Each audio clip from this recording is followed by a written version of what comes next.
In this video, I'll show you how to hide your friends list on Facebook, step by step. If you want to keep your connections private, Facebook lets you control who can see the people on your friends list. To get started, open the Facebook app and sign in to your account. Tap the menu icon, then go to Settings and Privacy and select Settings. Scroll down to the Audience and Visibility section and tap How People Find and Contact You, or Privacy Settings, depending on your app version. Next, tap Who Can See Your Friends List.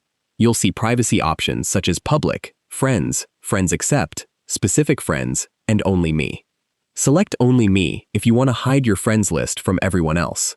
If you prefer, choose another audience that better matches your privacy preferences. Your changes are saved automatically. Keep in mind that even if your friends list is hidden, Facebook may still show mutual friends between you and another person based on both users' privacy settings. Review your privacy settings from time to time to make sure they continue to match your preferences. If you found this video helpful, please like the video and subscribe to the channel for more easy app tutorials. Thanks for watching.